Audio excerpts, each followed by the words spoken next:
Hi, and welcome to another episode of YompTV, real life marketing examples from the front line.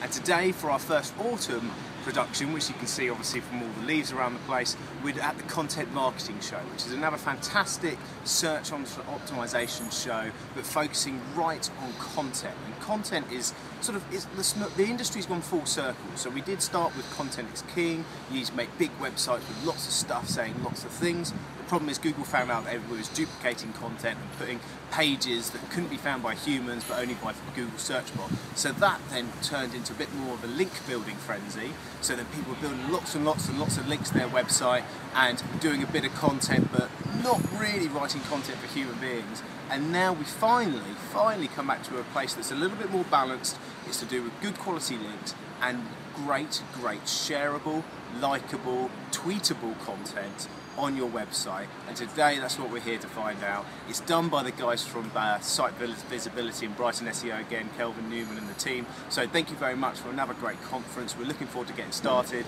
I'm going to do another 2 updates today, one at lunchtime, one at the end, to give you a flavour of what the show's like and give you my conclusions. So that's part 1 from the Content Marketing Show. Richard Woods, Yomp Marketing from the front line. That's YompTV. Over to you.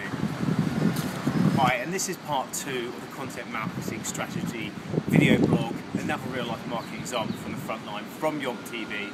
So I just wanted to update you on what we've learned so far. Now, there's a lot of talking about planning the content. It makes sense because we're obviously starting at the beginning of content strategy. So things like putting post-it notes together, put them all over the wall with ideas for the content strategy that you want to be working upon.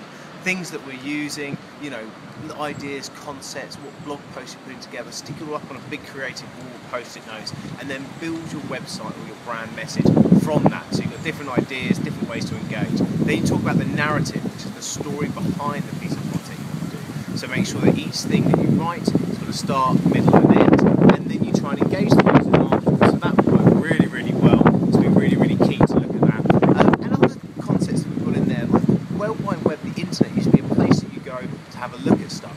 Now with mobile technology, Twitter feeds, social media feeds, it's more like a flow.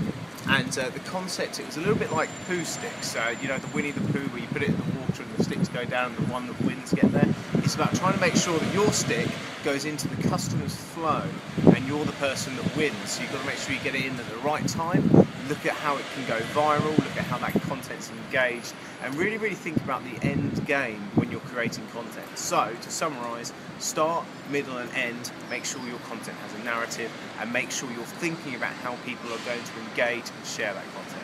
So that was episode 2, and hopefully we get an update for episode 3 around about lunchtime.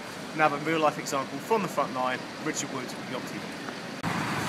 Alright, so it's it's a windy conclusion to our day at the Content Marketing Show here in London. Had a really great day with some fantastic speakers. It's the first time this event has been run, so we feel really on the forefront of what's being produced within our industry sector, which is great because it means that we can come and tell you. Now, I want to just conclude this really simply. There's loads of information that we're going to put some content around for you guys to have a look at in more depth.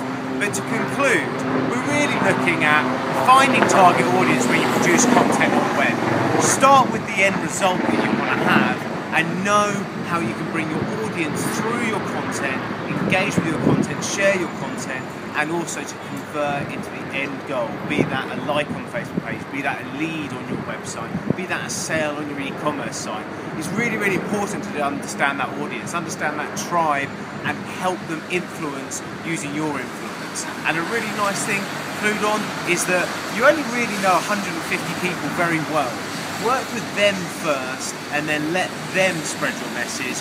Don't try and start with the other 7 billion people in the world. That was the Content Marketing Show, brought to you by Kelvin Newman and the great guys behind it, so I appreciate that. Thank you so much for your help. And it's another episode of YompTV, real life marketing examples from the front line. Richard Woods signing off. Boom!